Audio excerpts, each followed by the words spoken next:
You are listening to Leaders and Legends, a podcast produced by Veteran Strategies and featuring conversations with fascinating and impactful men and women who have shaped our world, our communities, and our history. My name is Robert Vane, Principal of Veteran Strategies, and your host for our discussion. You are listening to Leaders and Legends, a podcast presented by Veteran Strategies, an Indiana-based public relations enterprise, and sponsored by Garmon Construction, Leaders and Legends LLC, the Grand Hall and Conference Center at Historic Union Station, the McGinley's Golden Ace Inn, and NFP, a national insurance broker with strong local content. Our podcast is featured on the All Indiana Podcast Network in partnership with Wish TV. You may find Leaders and Legends at allindianapodcastnetwork.com. Thinking of starting a podcast or need to host a public meeting? Let Leaders and Legends LLC be your partner as you look for new ways to communicate your message. Please contact Chris Spangle or me at leadersandlegends.net. And as always, all our podcast interviews are dedicated to the legacy and generosity of P.E. McAllister. Thank you for joining us on the Leaders and Legends podcast. Our guest today is Danny Lopez. Danny is, if there's a better liked person in politics, public service, or the Indianapolis, Central Indiana scene, I don't know who it is. Danny currently serves as Vice President for External Affairs and Corporate Communications for Pacers Sports and Entertainment. I applied for that job. Did you? And you beat me. Oh, there you go. Congratulations. Don't take it out on me. Yeah, really. So I wish I would have known that before I said yes. He oversees the multifaceted public relations strategy for the corporate entity that encompasses the Indiana Pacers, the world-famous Indiana Fever, yep, the Pacers Foundation, Pacers Gaming, the Mad Ants of the NBA G League, and operations at Gainbridge Fieldhouse. How many pictures of Bill Benner do you have in your office? We all pay tribute to Bill Benner every day. How many? However many there are, there aren't enough. Yeah, I will say when I first came in, Bill was extremely helpful in helping me get acclimated to. It's a different kind of organization, as I'm sure we're going to talk about. Right. It really is a unicorn, and Bill was instrumental in helping me navigate it. There's no bigger Indy homer than Bill Benner. Yep, that's right. And no better person, as a matter of fact. God love him. Yep.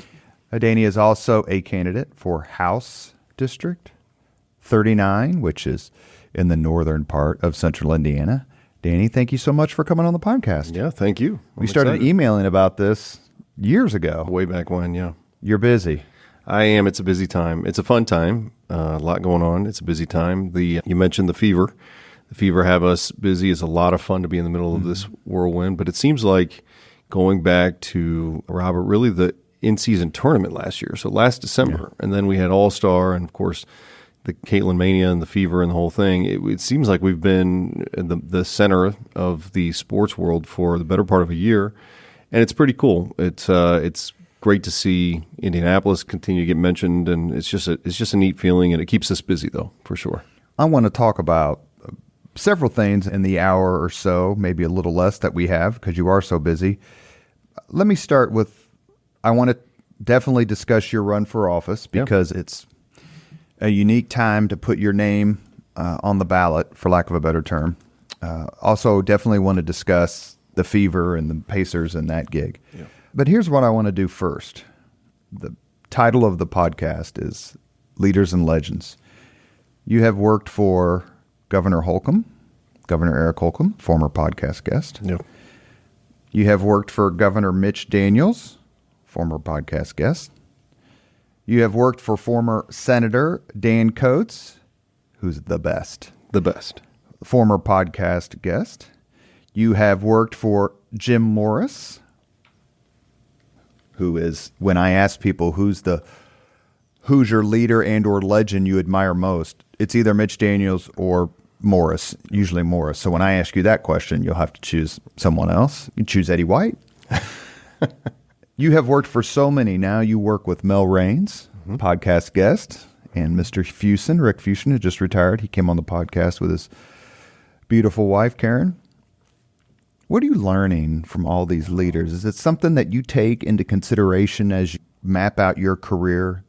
I want to go where the legends are, where the leaders are.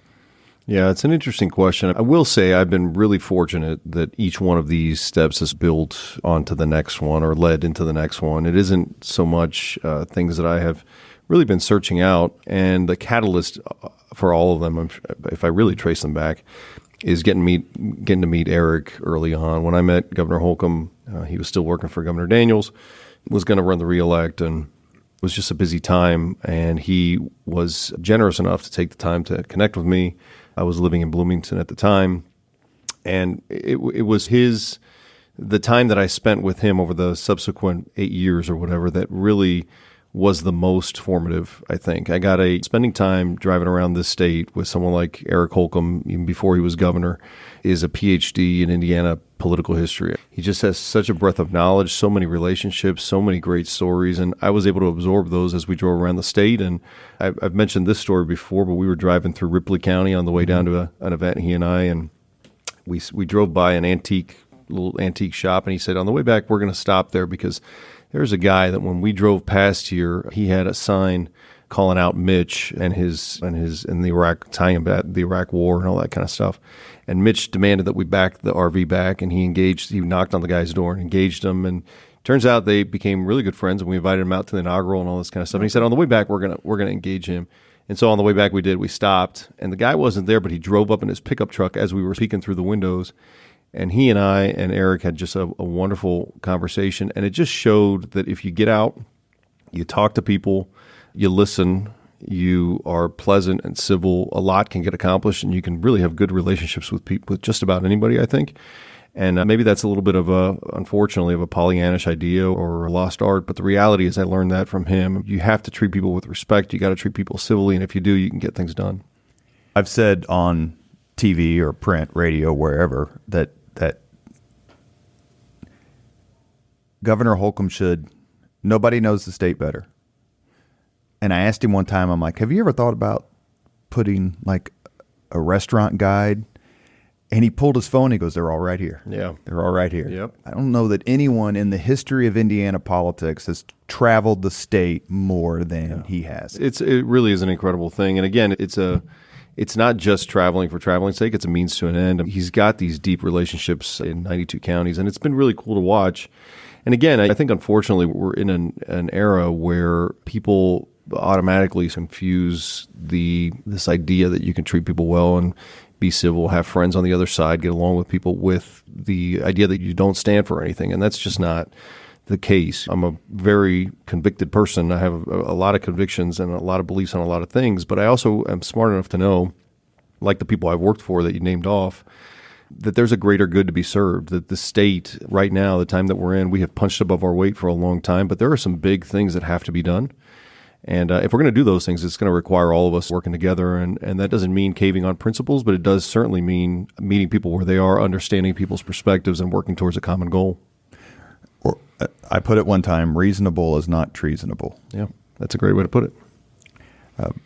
Then Eric Holcomb, he's still Eric, but then campaign manager Holcomb, his office was 2 doors down from mine at State Party. And I could see how hard he worked, how much politics meant to him, and how much what Governor Daniels was doing meant to him. Yep. How do you think Governor Daniels has changed Indiana? And how much of that do you want to bring to the State House should you win? Yeah, I think it's without question been night and day. And this is the record that we should be running on. This is the stuff that we should be talking about. I know Mike Braun is out on the campaign trail, but I think we should be hammering home on the fact that 20 years ago, this was a very different state.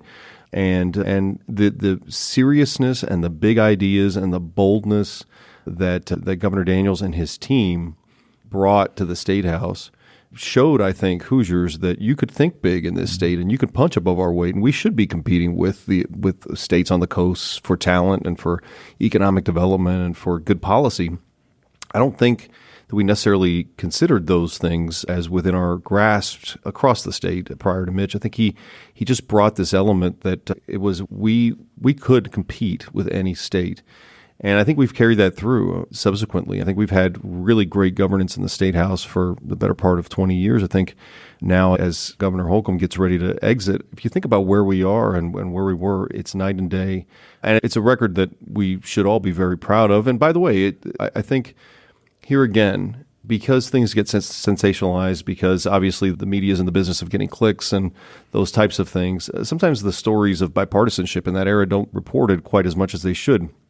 A lot of the stuff that has happened over the last 20 years has been bipartisan, and it's been input from both parties and people with all different perspectives. And I think that's important too. And again, as we look out, your question was, do I plan to bring that to the State House? I don't consider myself somebody with the intellectual heft that Mitch Daniels has. I think very few people really are in that class from an intellectual perspective. But yeah, I think we've tackled a lot of the low-hanging fruit. And now as we think about what's next in education, what's next in mental health, what's next in obesity and chronic public health issues, these are generational problems. These are not one-term problems. These aren't things that you just go into the State House and wave a wand and fix. These are things that you have to roll up your sleeves and get to work and think big. And even if you fall a little short, you've accomplished something. And I think that's the approach that I'd like to bring to the State House. Forgive the self-promotion, please. And we're going to just make it a caveat for all these questions, should you win. Right. So I'm not going to repeat it again. But how much do you look forward to working with someone like Todd Huston? Yeah. Todd is phenomenal. He has been an incredible speaker, and that is a really difficult role. That's a role that you grow into. That's a role that takes time to adjust to. And he's somebody that had obviously great grooming and great mentorship before him, but he came into that role in a really difficult time and has excelled. He's an amazing leader, and I really look forward to working alongside him. We can't tackle big things without good leadership, and we're very fortunate. And Rod Bray's the same. We're very fortunate that we've got leadership in both chambers that is really as good as there is in this country. Let's talk about our party. And by that, the Republican Party has had many different raison d'etre, I think would be the term, for anti-slavery back in the 1850s, and isolationist wing, hardcore Cold War, the Reagan era, so on and so forth. It's definitely been in a new era since 2016. And you could say the seeds were planted in the 2010-2014 landslides that were national Republican landslides, but specifically here in Indiana. How comfortable are you with walking in front of a group of people, because you have to, and saying, I'm a proud Republican? Oh, I'm very comfortable. I'm a proud Republican. I'm on some issues a fairly conservative person. On other issues, maybe not. Maybe the labels don't fit, but I'm certainly a proud Republican. And here again, I'm really proud of our record. And by the way, I look at the Trump administration and what was accomplished in those 4 years as a matter of policy, and it was pretty significant, and it was good. It was good stuff. So I don't shy away from that at all. Look, it's an evolution. You're right. The parties evolve. Demographics change. But you can't – I struggle sometimes because you can't say you want to be a big tent, but then not include folks that aren't aligned necessarily ideologically to you. It's a big tent, and that includes everybody. And as long as all of us are working in good faith and willing to be reasonable and negotiate and compromise and hold firm to our convictions and what we believe, but also meet people halfway within the party, I think that's a good thing. It's a healthy thing that it's not a monolithic party. And so that's fine. I knock on a lot of doors. I'm out knocking. Knock on a lot of doors. You know what it is. It's out and it's connecting with people. And I talk to people with Republicans in particular, since we're talking about it, from all different stripes.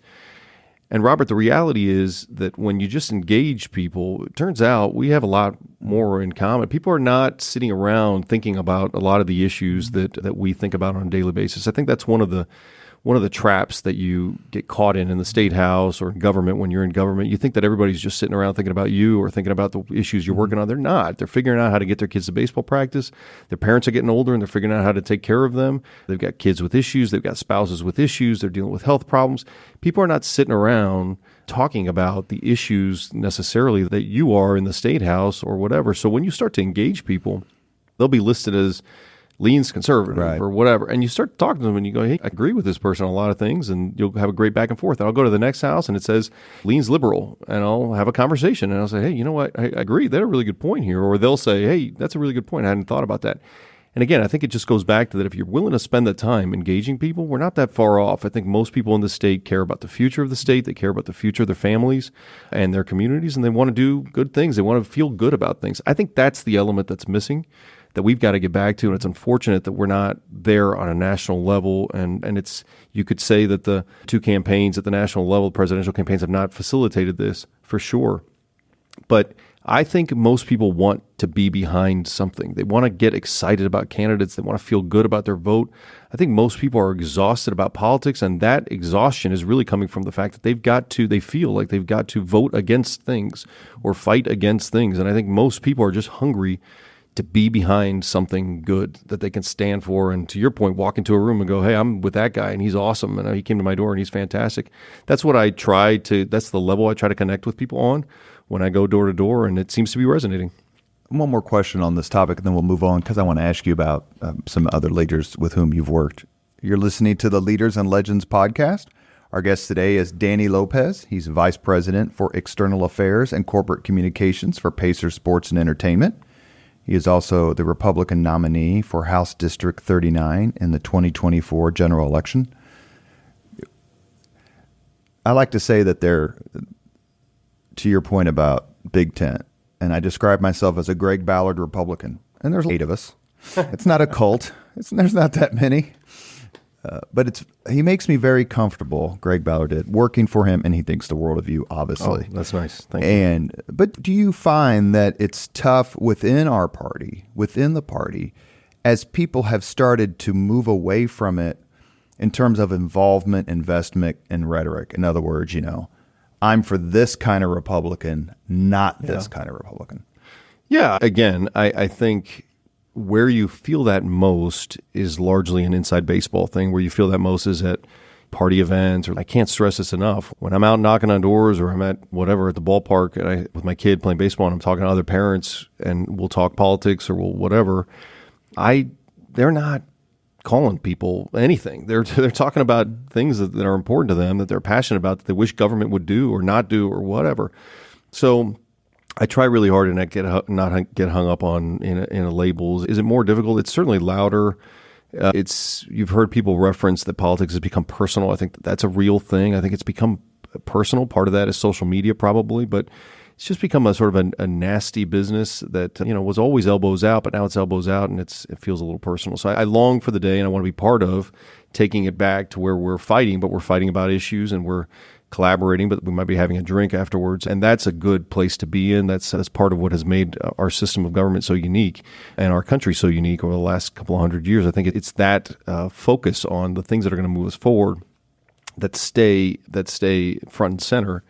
And if we can get back to that, but I can't stress it enough. I don't, and maybe you can say Carmel's a little different or Hamilton County's a little different, but I knock on these doors and folks are not looking at the world through these labels. They just want help, or they just want you to be thinking about this issue that they're dealing with. Let's talk about that. You mentioned a few of them, a few issues a few minutes ago. So I did the communications and speech writing for Suzanne Crouch when she ran for governor. She lost in the primary, finished second to Mike Braun. There is no greater champion on the issue of mental health than Suzanne Crouch. Right. And not only just the issue itself, but the sub-issues, how it affects first responders, how it affects absenteeism at the workplace. The list goes on and on. Addiction.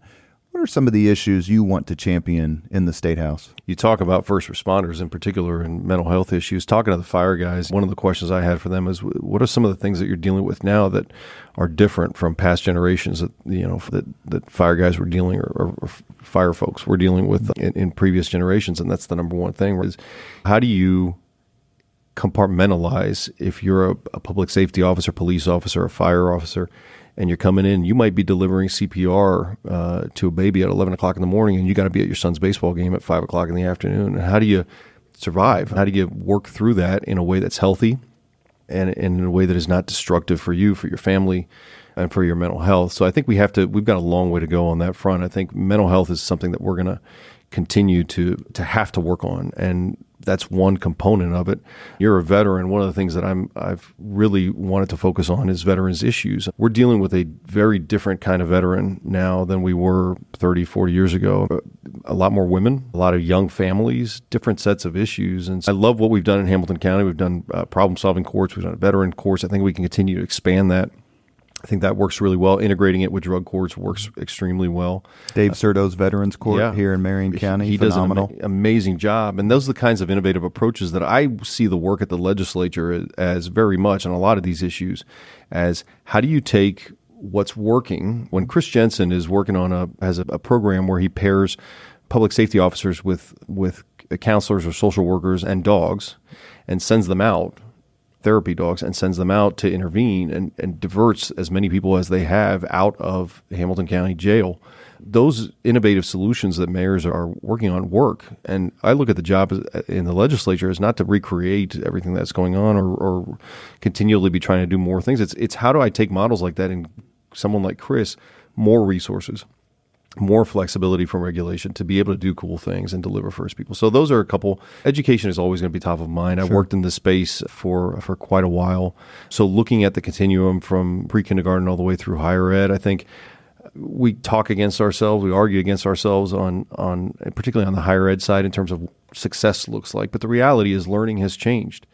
And the outcomes have to change, and the measurement has to change as a result. So this idea that at 18, you graduate from high school, you fill up your gas tank, and you go to college, and you get on the highway, you exit at 65, and you're retired, and that's the end of it, is just not right. You're in and out of the workforce. You're in and out of training, education, your whole life, learning new skills, because technology has upended everything. Yeah. So that means that the way we hold higher ed accountable has to change. We have to look at those kinds of models.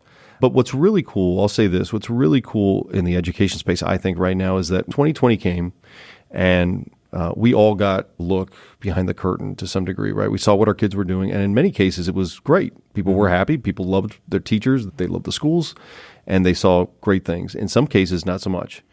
And what has happened for the first time, and you've worked in this space a long time, is school choice and school ed reform issues and those types of movements used to be very top-down movements. It was a think tank, and it was policy was created out of data that was pulled together by a researcher, and then some political leader like Jeb or Mitch or whomever would grab it and drive it, and because they were bold and they were exceptional and they drove change. Now, for the first time, I think, what you're having is parents, families demanding something different. And that's what I think you're seeing the legislature responding to is how do you ensure that it's not one size fits all? Because parents are the ones going, hey, this doesn't work for my kid, and I need to be able to do something different. Exactly. I'm going to ask you one more question. It's a broad one, so feel free to pare it down quite a bit. I was having a discussion with an education client of mine, and it was about the diploma issue that is currently, I'm going to say raging in Indiana, but certainly becoming more and more prominent. And she made the point, it's unreasonable to make and expect an 18-year-old to know what he or she is going to do the rest of his or her life at 18. Yeah. And that is an unreasonable expectation that has been around for decades, centuries. Yeah. Do you agree? Yeah, I think, again, more than ever, we're in this environment where kids are going to, or even young adults, are going to graduate. They're going to think that they want to do something, and they have to have pathways available to them where they can come in and out of the workforce and get the training they need, for sure. And I think, to be honest with you, I think some of the grad pathways work that's gone on has been mischaracterized as that. We're tracking these kids, we're going to put them on a path, and they can't get off. The reality is that when you look at models that work, which is what we were trying to evolve to, there's enough flexibility where a kid can build competencies. That's what you're looking for. It's not that you're tracking a kid. It's that you need kid to have a certain baseline skill. And then the employer is really the one that has to take them the rest of the way. This is the big challenge. I talk about this still quite a bit. And I think by and large, schools are ready for the evolution that has come in education. I think the bigger challenge is having enough employers who also understand their role in education and workforce development and talent retention.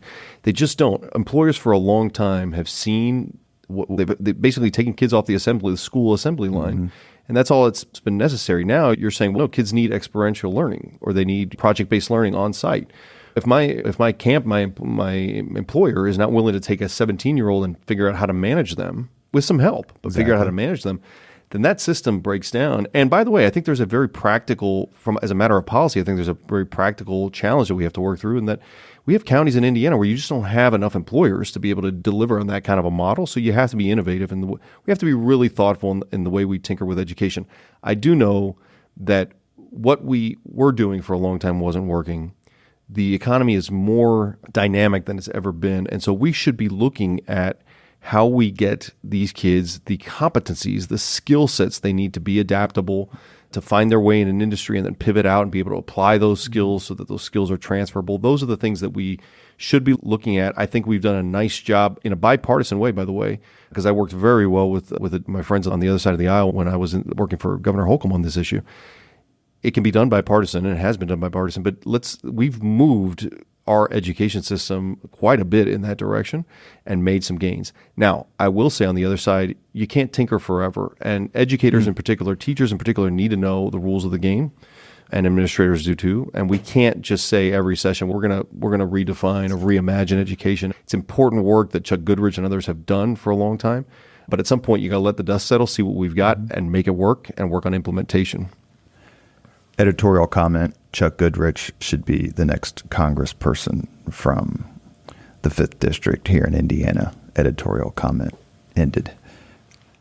You are listening to Leaders and Legends, a podcast presented by Veteran Strategies, an Indiana-based public relations enterprise, and sponsored by Garmong Construction.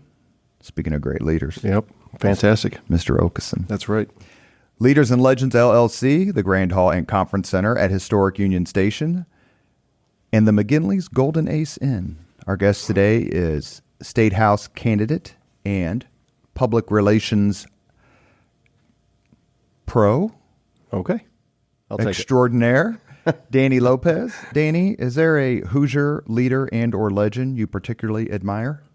You named some of them. You've worked for all of them. I know. I've worked for quite a few of them. In addition to the ones that you've named that I've just been so blessed to work with. One individual who I think has had such an impact on this state won't ever, well, I guess in some circles will, but won't ever get the credit really that he deserves and never seeks it. But I learned so much from is Earl Good. Working under Earl was, I mentioned working with Eric was a PhD in Indiana politics. Working with Earl and under Earl was a PhD in management and people management. And you talk about a guy who just understands when to be folksy, when to be every bit sort of Kentucky Colonel that he is. And then all of a sudden you'll see this. Yeah, he does. But then all of a sudden you'll see this switch flip, and he's a something. It's something to behold. But I learned a ton about how you can treat people with respect and treat people and give people grace and still be such an incredible manager of people, and somebody that really his staffs, the people that we had in our office. I know that it's the same in Mitch world. Would absolutely run through a wall for Earl. And to me, that's the mark of a really great leader. All you need, I think I'm getting this right, so correct me. All you need to know about Earl Good is his hero is General George C. Marshall. Let's talk sports. Yeah. Rick Fuson, Mel Raines, Eddie White, what the hell? Eddie White, Jim Morris, the Simon family. In the public sector, you've been around all of these terrific leaders who are getting things done. Yeah. You move to the private sector. Let's just start with your Pacers gig that you currently own or currently are in. What are you learning from that gaggle of leaders? First of all, on the technical side, I never appreciated the complexities of operating a building like Gainbridge Fieldhouse, that is the most widely used venue in the state. It's such a busy building, and we have so many things. And to watch that team flip from 3 p.m. New Year's Eve day game against Chicago, and the next morning you've got PBR, professional bull riding with 7 truckloads of dirt in there, and you've somehow done that all overnight. It's an incredible team. People like Andy Arnold and Steven Staker and John Baldwin security. We've got such an incredible group of people over there that are understated for sure, They just keep their heads down and do their jobs, but they are so good at those jobs. And by the way, here's what's really cool about our company is, and so you know this from Mel and this from Todd Taylor, and this of course from Rick and Jim, but it happens down the chain with people like Andy Arnold, who runs our facilities. We are involved on a voluntary basis in so many things that happen around here. There's not an event that comes here that we don't raise our hands and say, yeah, how can we help? What can we do? And we are involved, whether it's committee work or just offering expertise. The current swimming capacity. championships. Yeah, it's a great, they're doing an amazing job, by the way. If you've not been over there yet, it is such a cool thing because it's so fast that those each race happens so quickly. And there's so many Indiana people, so many Carmel kids and IU kids that everybody in the building is going nuts. It's fantastic, by the way. But they did that how many years ago in the Fieldhouse? We did it Shield Sexton did it in the Fieldhouse, built this indoor pool. Yeah, it was one. It was, I think it was one. Maybe, It was. maybe I two, think that's right. So it was a different it was a different event. But yeah, we've got expertise to share and we share it. And that's that comes very much from Herb Simon and the Simon family. These are people who never want credit. I didn't have an appreciation for it when I came to the company, but getting Herb credit for things is hard because he doesn't want it. He flat out says, I'm not interested. I don't want to do it. Don't ask me. I don't want to do it. And it shows you the type of family that they are and the type of people that they are and how much they care about the city and state. And they push us to be involved in all these other activities. So that's what really has been unexpected and very neat about being in this company is that it really is a public partner to so many different entities in the state. The Indiana Fever, not an afterthought. That would be insulting. But I think it would be fair to say it wasn't, the franchise wasn't standing at the front of the picture. Through no fault of its own. Yeah, we had been struggling, yeah. But an WNBA championship under its belt. Mm-hmm. And then Caitlin Clark. Yeah. How much are you involved, to the extent that you can tell us, of course, how much are you involved in the promotion, protection, embellishment, if that's probably not even the right word, marketing of Ms. Clark? And were you prepared for how much of a lightning bolt she has proven to be throughout the world? Yeah. I think we were prepared for a lot of elements of it. We understood that there was going to be a media firestorm. We understood that we were going to have to change the way we do security. Obviously, our social media team, which is so good, has adapted. So, yeah, we knew the level of attention was going to be heightened. I don't think anybody was really prepared for some of the firestorm that we've been, or some of the talk on. Again, it's largely digital media, social media that it's been driven. But I don't know that anybody could. I don't know that she was, right? She's handled. I've never seen, Robert, a 22-year-old kid handle herself the way Caitlin has handled herself in front of media, with fans, with the staff. And no offense to the media, let me just say this, but to say that the media, I just had Bob Ryan on my podcast, brilliant sports writer, and I've obviously talked to others. The media wants that antagonism. Yeah. They want that story. And it's not, and I don't know Miss Clark. I hope to have her on the podcast one day. Note to self, Danny, is she is only fueling controversy because of her play. Yeah. Once she steps off the court, she isn't saying there's a special whistle in this league.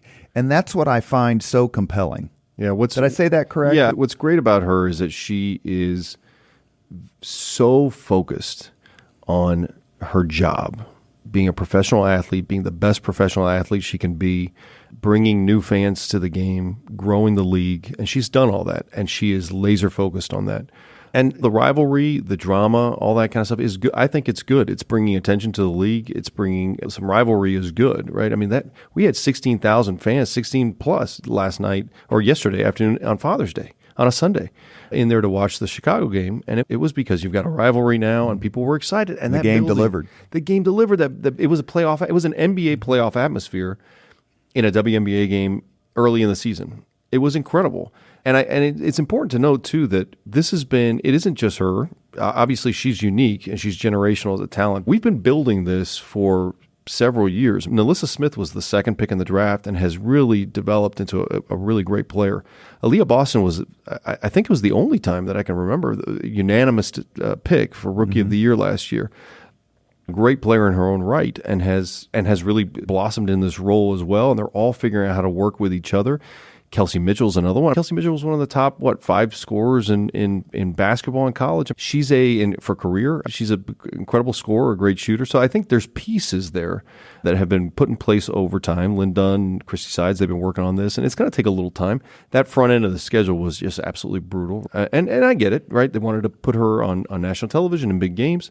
But now it's leveled out, and you're past that initial gauntlet, and they're winning games. They've got a few in a row now that they've won, and I think you're going to see more. And it's brought the number of families that are in there for the first time, where I've got guys coming up to me going, hey, we never watched the WNBA. Mm-hmm. Now we plan. I had somebody tell me yesterday, we plan meals around the WNBA game, or we sit in front of the TV if we have to. But my kids want to watch, and we watch and it's not just girls. It's girls and boys. It's fathers, it's mothers, it's everybody. Compelling. It is compelling basketball, and she's so much fun, and she always does it with a smile, and she's good to staff, and she's good to her teammates. It's a lot of fun, and it's a lot of fun to watch them blossoming. We've had 2 or 3 games now where you could see Kelsey Mitchell throw her arm around her and pull her to the sideline. She's giving her advice. She's talking to her guidance, and you're seeing it gel now. It's going to take a little time. They're not at the end of the road, but you're seeing it come together, and I think fans are responding for sure. We're both in the PR world. How is the balance? You just brought it up, and it's a terrific point that we have a generational, worldwide superstar who, through her play, disposition, and commitment, can take our game and our league, and the Fever, of course, to levels heretofore perhaps not imagined, at least this early. But she is only one of so many people on the team. Is that a tough balance in terms of, I'm not going to say egos, but, if I'm Ms. Boston, I'm like, I'm not terrible, by the way, and that sort of thing. How difficult is it, or is it easy because Ms. Clark makes it easy? And I don't know, because I'm not in the locker room and I'm not at practice a whole lot. I don't really see the interaction with the players on that level, so I couldn't really speak to that. But I do know that just from having worked and seen the team last year and the year before, I was going to say kids, just because at this point I'm getting to the point like you where everybody's kids, but they're good kids. They're good people. They're decent people, and Christy is a really good person and a good coach and somebody that is working hard to get them all gelled. But this takes time, and if it weren't for the fact that the spotlight is shining on Caitlin, and you've got this number 1 pick, and all the expectations were so incredibly high, I think fans would be a lot more forgiving. Fans outside of Indiana, because I think Indiana fans are excited, but outside, and the pundits would be a little more forgiving because they'd see what this is, which is the teams gelling. Mm-hmm. But the expectations were so high. People want her to come in and score 40 points a game, and think that's going to happen. This should be the first to tell you, this is a jump in level. It's a different level of competition, and you got to adjust. What was the atmosphere like? Last question on this, and we'll move on. Last question on this. What was the atmosphere like inside your building when you saw that Clark announced she was coming out for the WNBA draft, and you had the number 1 pick? Who was most excited? Probably a staff, because we've been hungry to do marketing and PR around a player of this intriguing with this kind of international spotlight. So it was, but the interest on the part of the fans in season tickets and in merchandise, purchasing merchandise, and on our social media, the social media stats are crazy with her. And what our social media guy, our head of digital media, is quick to point out, he said, on draft night, we got more engagements than the Kansas City Chiefs got on their draft night, or Caleb Williams got on his draft night. It's that level of interest on social media in her and in the team, which is, again, I'll put on my Jim Morris hat for a second, but for those of us that see this as bigger than basketball and see the impact that we make and organizations like ours get to make, it's cool that we get to bring this kind of attention to the city and the state. We have a few more minutes with Danny Lopez. Danny currently serves as Vice President for External Affairs and Corporate Communications for Pacers Sports and Entertainment. He is also the Republican nominee for House District 39. He is a 2-time recipient of the prestigious Sagamore of the Wabash. I got one from Pence and one from Holcomb. He also made the 40 under 40 in 2015. Good for you, brother. Thank you. I didn't do a damn thing until I was 41. That's why. Well, we all blossom at different... If I'd started the podcast when I was younger, maybe I could make it. My sisters would say I peaked too early. How about that? What happens when because you travel and you go to events and you represent the Pacers and various other things. What's the reaction you get when you tell people, I'm from Indianapolis? Oh, it's interesting because if it's people who have been here before and come for an NCAA or come for some kind of an event, they all say the same thing, which is, that's cool, really cool. But it's funny because most of my friends, closest childhood friends or whatever, are still in Miami, some in Washington or other places. But so I'll chat with them and they'll say, "Oh, you're crazy. Indianapolis, the Midwest." And of course, they're down in Miami. Southport versus South Beach. I get that they're a little prejudiced. I get it, but each to a person, Robert, they come up here and they come up to Indianapolis. They come up to where I am in Carmel. We go to Midtown or we go wherever, and they're like, "Man, this is crazy. You have this quality of life and you get to do the things that..." And here's the thing, and from a leadership standpoint and how you're able to do all these things at an early age, some of the things you reference is the cost of having a seat at the table here is just exponentially lower than in a lot of places like Miami or Washington or wherever. People here, the Jim Morrises of the world, want to pull you to the table. They want new blood. They want new energy. They want new ideas. And they mentor. They're willing to take the time. You know what the crazy thing is? I've been here for 16 years. One of my philosophies in terms of growing as a professional was always to reach out, have something set aside each month, reach out to somebody each month early on in my career and pay for their lunch or pay for their coffee or whatever, invite them out just to pick their brain a little bit, not any ask. The people like Eric Holcomb or Mark Miles or Mel Raines when she was chief of staff to Susan Brooks or Rick Fuson, any of these people that I was nobody. I just moved here. Nobody says no. They all find time to get together with you, to share their thoughts, to offer mentorship if you want it. We take that for granted, but that doesn't happen in a lot of places. It just doesn't. And so it allows young people here to thrive and fosters this great sense of next generation leadership that we take for granted. But when I talk to my friends and they come up and visit, they're like, "Man, this is just an incredible place." I was going to ask you about this earlier, and I forgot. And now you just reminded me, and it's fortuitous because you cannot talk about leadership in Indianapolis without talking about Pete Ward at the Colts and my buddy Steve Campbell, who's terrific, and what's happening at the Indianapolis Motor Speedway. Roger Penske, Doug Bowles, Allison Millangton, and Mark Miles. Mark all working in the same office building or same place. It's no surprise that the 500 has completely reignited itself in the last 20 years. Yeah. My son's 23 years old. He can't wait until it's 500 season. And that's exactly what I think part of their mission was. So when you look around, and that's not to mention Ryan Vaughn at the Sports Corp, who's no longer there, but this is why we put on the entire NCAA tournament in one city. And the thing is that and it's very clear, it's glaring when you think about our sports organizations, the ones that you mentioned, all the incredible leaders that work together in these organizations. And by the way, across the organizations are collaborating on different events. We have the largest medical school in the country. We have the number one school of engineering in the world. We have the number one private small college engineering school in America. We've got an incredible teachers college and broadcasting program at Ball State. We've got Notre Dame. We're the smallest, as Jim Morris, channeling my inner Jim Morris, but as he likes to talk about, we're the smallest city in America with a full-time symphony. I mean, we've got these incredible assets, right? We've got a vibrant tech scene. We're the fastest growing, talent-wise, the fastest growing tech hub in the Midwest for a long time. We've got incredible assets here beyond sports that, again, when I talk to my buddies that live outside of Indianapolis, they have no idea. And then they do a little research or they come here and they're like, "Damn, this is here," or this was. And I remember Governor Holcomb talking about that he would go when he would travel overseas and he'd talk about Purdue, and the leaders in the room would say, "Purdue's in Indiana."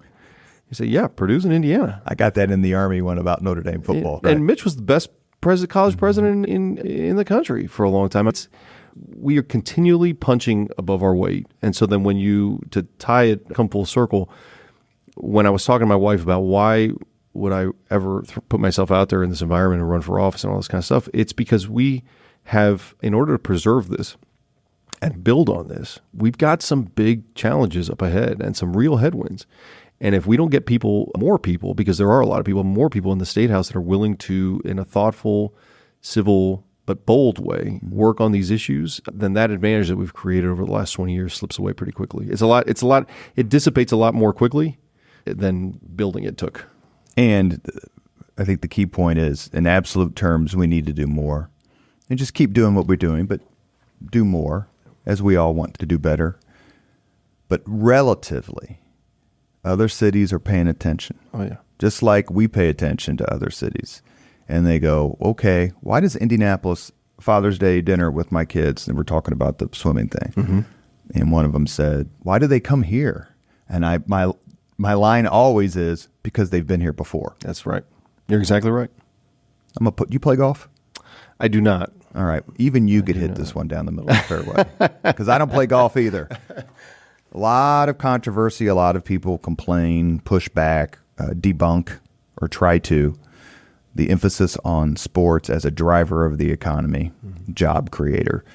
Let's just talk about prestige another time. Mm-hmm. But how would you counter? I'm standing up in your town hall and I'm like, you work for the Pacers and they get this and they get that, and downtown Indianapolis gets everything, and the Colts, so on and so forth. Why can't we take that money? Why shouldn't we take it and give it to teachers or build better roads? It's a legitimate question, one that's been asked for decades here in Indianapolis. So first, I'd start by saying, fortunately, we have invested in teacher salaries, and fortunately, we have invested in infrastructure. And when you are fiscally disciplined, as we have been for the last 20 years, you can do all of the above. So the good news is that we have been in a fiscal position where we can make investments in amenities like Gainbridge Fieldhouse, as an example, or Lucas Oil, or whatever, that drive significant economic impact. We're getting ready to put out the final economic impact numbers for NBA All-Star, but NBA All-Star 2024 was a massive global event. The earned media that was generated alone was a massive number.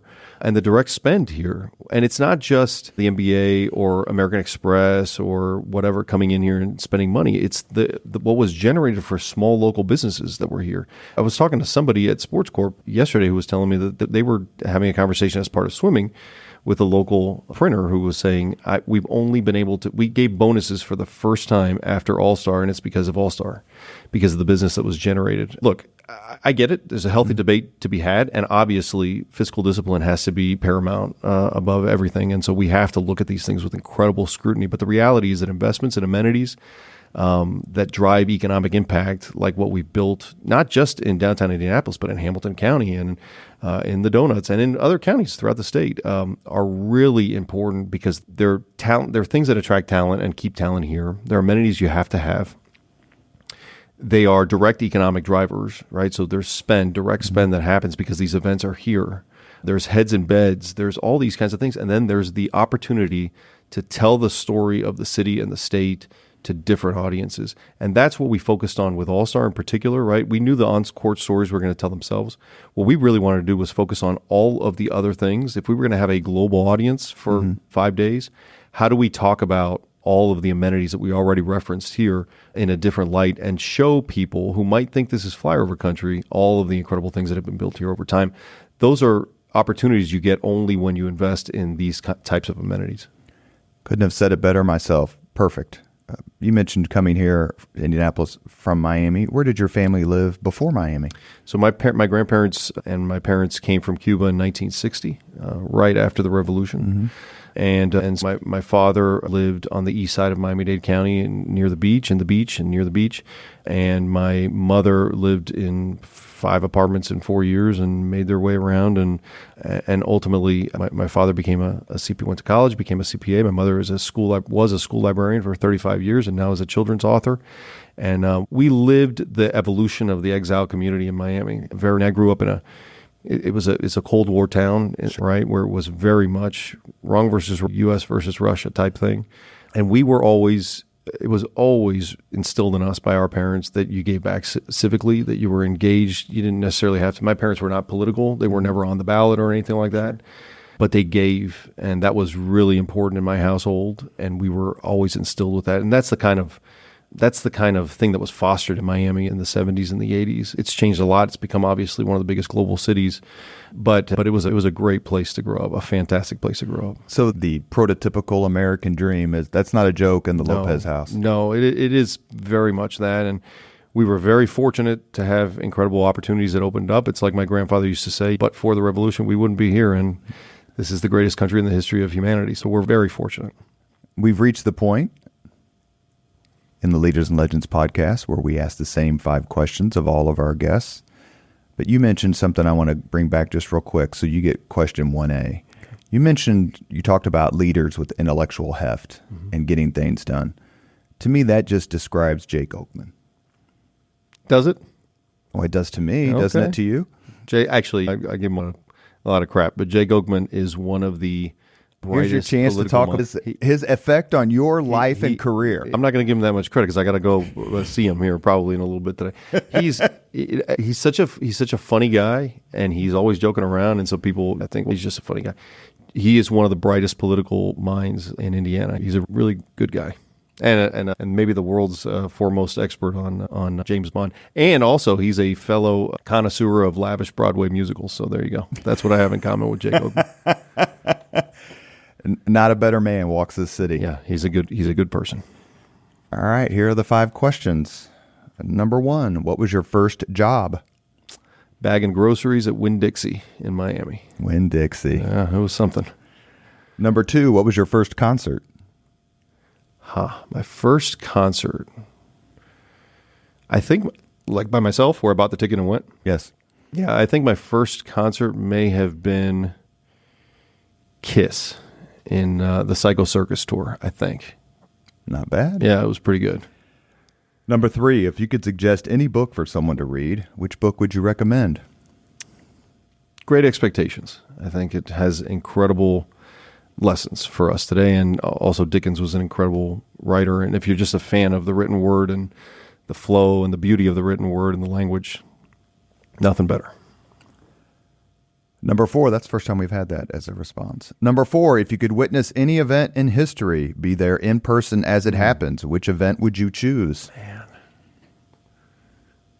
I was just in Normandy about a month ago, and you stand there on the beach and you stand on the shore and you look at the channel, right? And then you stand on the channel and you look at the beach and you're like, there's just absolutely no way. Yeah, that's a tough one to beat. Obviously, I don't know. How about the lunar landing? That'd be a pretty cool one to witness. Be on the moon. You want to be with Collins or you want to be with... No, I want to be on the moon. True. Number 5, if you could have dinner with anyone living today, 2 hours off the record just to chat, whom would you choose? I think Condoleezza Rice. I would love to pick her brain. She must have incredible stories. I know. Exciting stuff. It is exciting. I'm doing the PR for the Luger stuff. I'm thrilled. Okay, cool. Thrilled. Any chance to be involved with the group with the Luger alumni and for that man. That's right. Is special. You have been listening to Leaders and Legends, a podcast presented by Veteran Strategies, an Indiana-based public relations enterprise, and sponsored by Garmon Construction, Leaders and Legends LLC, the Grand Hall and Conference Center at Historic Union Station, and the McGinley's Golden Ace Inn. As always, all our podcast interviews are dedicated to the legacy and generosity of P.E. McAllister. Our guest today has been Danny Lopez. He serves as Vice President for External Affairs and Corporate Communications for Pacers Sports and Entertainment. He is also a Republican nominee, candidate for House District 39. Danny, I would not want to be anywhere close to managing your calendar. So for you to make an hour for us means a lot. No, Thank you so much. I appreciate it, Robert. This was a lot of fun, actually. Thank you. You're one of the people I look up to, I sincerely. Thank you. That means a lot. Thank you very much for listening to Leaders and Legends, brought to you by Veteran Strategies Incorporated. If you want to contact us about this program or our menu of public relations services, please send us an email at robert@veteranstrategies.com. That's robert@veteranstrategies.com.